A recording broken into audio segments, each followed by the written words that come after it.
Okay, so my life started in London. I'm one of 4 children. My elder sister is Bridget. I'm next, Margaret. Then this came Mary and one boy, my brother Martin. And we were living in England for a good few years, but our highlight was coming home to Ireland every year on holidays to our grandparents' farm. My dad used to work in Wall's ice cream factory, and yes, we did get a lot of free ice cream. Every time something new came out, he brought it home for us to try, which was lovely. My mum used to clean schools, and between the working hours, there was always someone with us at home. And we went to school over there, we loved it. Life was so different to what it was when we came home. My mum and dad worked very hard. It was always their dream to come back to Ireland and live in Ireland. They thought it was much safer to bring up children in Ireland, which it was at the time. It was the light of our life, getting excited about coming to see our grandparents, and of course all the animals, because we had no animals over there, not a cat or a dog or anything. It wasn't allowed. And it was wonderful thinking about coming back every year. My mother enrolled us in Irish dancing lessons and all that. We used to go to Mass every Sunday. My mum and dad were very holy, and we kind of always, we used to go to Sunday school on a Sunday, and we did get involved in a lot of Irish things. Every year we came home, and the old Innisfallen, it was awful.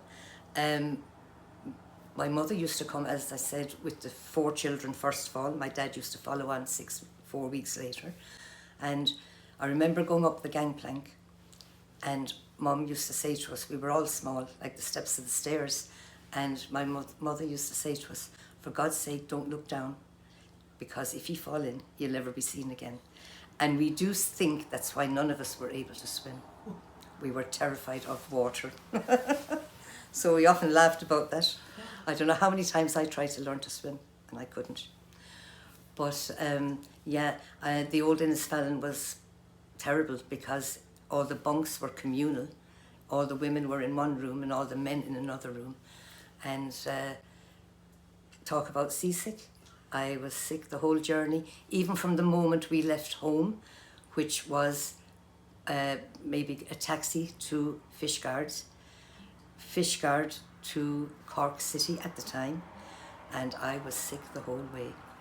But we were met then by my uncle from Coolay in a truck, and we used to be sitting in the back of it. We thought we were wonderful. And I was still sick all the way home, and it took me about 2 days to get over it. And then the same on the way back.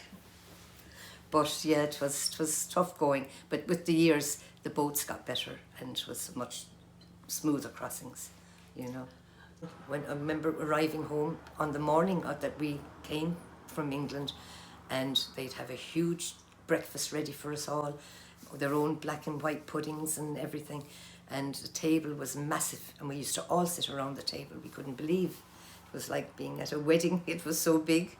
And my grandmother used to do all that cooking. The farm was huge. We never were in such an open space in our lives, and we used to run down to the meadow and see the animals. That was our first port of call. And then there was a neighbour near my grandparents who was the light of our life. He was so funny, always playing jokes on us, and he's the first one before we went to see our grandparents even, and we used to run into his house, and he'd say, "Oh, you're back again." And we used to have so much fun. His name was Paddy Buckley, and he was a real old character, but he was not married and had no children, and he used to make so much fuss of us. And he used to take us over the mountains to the local pub, and we'd be walking for, it seemed like hours, but then we'd have crisps and orange, and we thought we were the bee's knees. And then traipsing back over it when the mist was falling, my grandmother running around scared that we got lost in the mountain.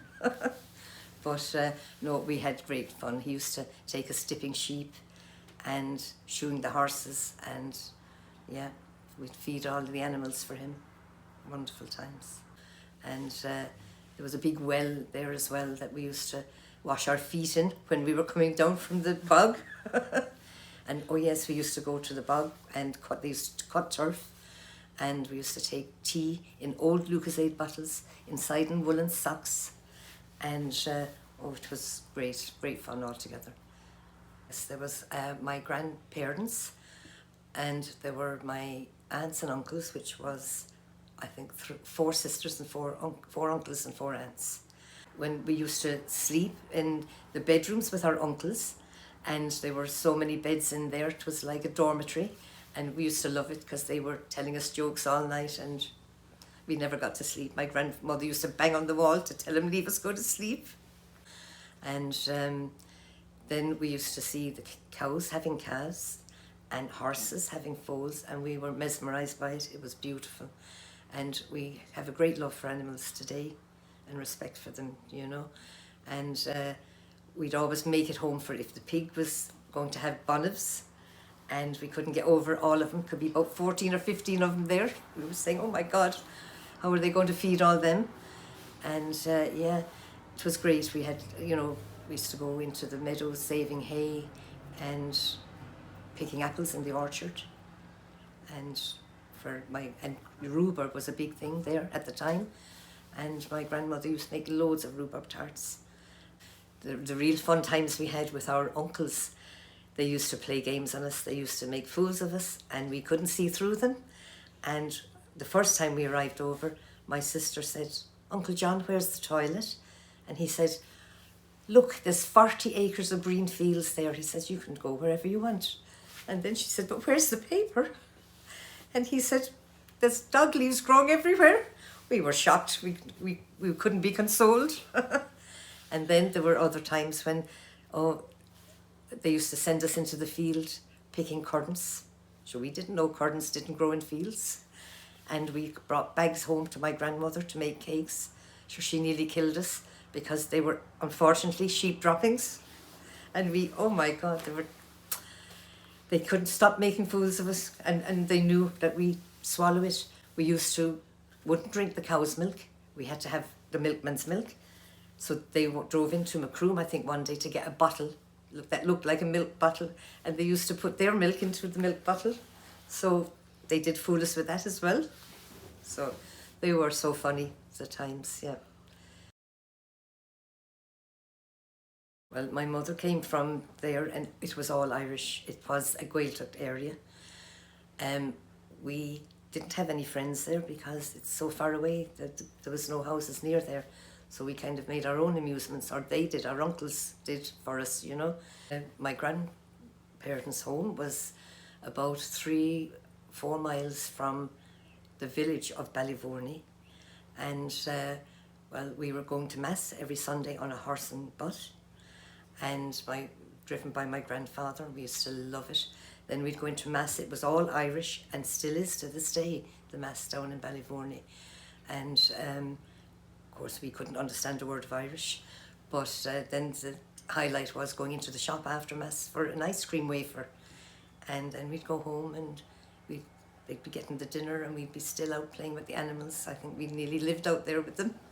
We'd go to people's houses. They called it skurigting, I think, at the time, where that you'd all go to each other's house for tea and cakes, and we did a lot of that and get to know our relatives. Well, yes, they did speak English, yes, but like if they wanted to talk to them among themselves, or probably about us, it was all Irish. I remember my mum and dad, when we were in England, and if they didn't want us to hear what they were saying, they spoke in Irish to each other, yeah. So there was no tales carried in those days. My grandmother was a wonderful lady, as my grandfather was, a man, and she used to do a lot of work herself. She used to, apart from all the cooking and housekeeping, she used to make sheets out of flour bags, because they had huge bags of flour, because she did an awful lot of baking, brown soda bread and white soda bread and apple tarts and rhubarb tarts. She was wonderful. And we used to, in the evenings, we'd see her then sitting down relaxing by the range, and she'd leave down her long grey hair and make plaits of it that evening for bed that night and wind them around her head. And we just couldn't, believe what beautiful hair she had. We used to watch her at feeding the chickens and the turkeys and all that. She kind of had her own turkeys for Christmas coming up and reared a big flock of them. And my grandfather, I can't remember him doing too much work, to be honest. I think maybe the men in those days didn't do too much, but I'm sure he did in his own way, so around the farm. But she definitely stood out as being the chief cook and bottle washer. They used to have the mass then every year. The stations used to be nearly always held in their place. And then on a Friday night, we'd go to an open air dance with my aunts and uncles in Ballyvourney. It was called the Mons. It was an open platform. We used to have great fun at that as well. And like when we were saying the rosary, which was grand, we used to say the 5 decades, and then myself and my sister would give each other a look, because they start off another load of litanies, and sure, we'd have pains in our knees from kneeling down, and you'd be inclined to slouch down, and they'd tell you sit up straight, that the devil was on our back. And that's what they did say to us, So, yeah, certainly we spent a lot of time praying. I suppose in the evenings when all the work was done, we used to play cards. We used to do sketches. They had myself and my sister dressing up as old women and taking people off, and we were always doing that, and they used to have a great laugh of it. About 2.5 miles away from where my grandparents lived my granduncle, Donal O'Malan, and his claim to fame was that he actually co-wrote the Pucker Billa with another man, and which is a very famous song. And my mother would be related to Sean O'Shea, and also the O'Sulliwans. I think they were a musical band at the time. Whenever there'd be a station and the priest was gone home, there'd be a bit of a sing-song then, and yes, we often heard him sing that song, and a lot of songs. He was a good songwriter, apparently, yeah, and he used to sing a lot. But when we came from England to Ireland to actually live, we went into a cottage in the country also, which was culture shocking, because we had no water there either, no light, 3.5 miles from school, had to walk to school every day. We were never used to that. We were very upset in the beginning. It was lovely for a holiday, but when we actually had to make roots there, set down our roots, we missed all our friends over. We missed the schools. I mean, we went from a huge school into one classroom where there were 6 classes in the one room. We couldn't get over it. And we never got slapped in England at school where they had that here. Yeah, there was a lot of slapping going on here then, I think. It was very isolated, and when we were in our teens, there was nothing there for us, so myself and my sister couldn't wait to leave there. And I think I was 14 when I left school, so I wasn't that long there before I left school in the home place. And we got a flat in Middleton, my sister and I. We both got jobs, and we did all right, but we had the amenities. Now, we did have water put in and everything at home, in the meantime, but it was so far away from everything. You couldn't go to a dance, we couldn't go to anything, But as I say, sometimes we were sorry we left home.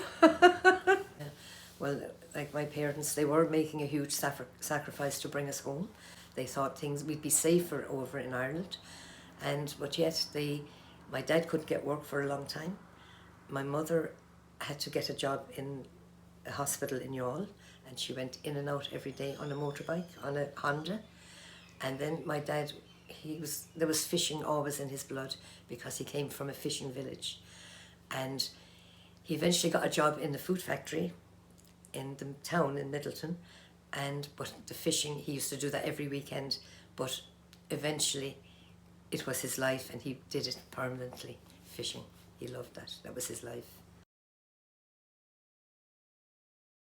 The house is still there, and well, my grandparents are dead now, as would be a lot of my aunts and uncle, but we do go back in sometimes for our grandchildren to see where we were on holidays when we were young, where we had the most wonderful times, fun, cost nothing, just great fun and games and laughter. I always remember every night then the rosary was said and we were all kneeling down. Yeah, and it was lovely, lovely. They were very holy, God-fearing people, do you know, and as my parents were too, we grew up with great faith, you know, which was handed down to us. Well, I suppose you appreciate what you have, what you earn, and I think you do look after it, because when you've seen how hard people have worked, how my grandparents, how hard they worked, also my own parents, and they never squandered anything, they never went into debt for anything, they always worked or saved for what they wanted and what they got. And I remember the Christmases we used to have in my own home in Ladies Bridge. Like, we never got much, but we were so happy, so happy. Well, that's a picture now of my sister and I, and it's somewhere in Cork City when we got off the boat, I think. And the picture below is us girls now. And we often get together, we're very close still, and we often go back in time and talk about the wonderful times we had. It's just great. You know, a lot of people are not here now, but the memories will never die.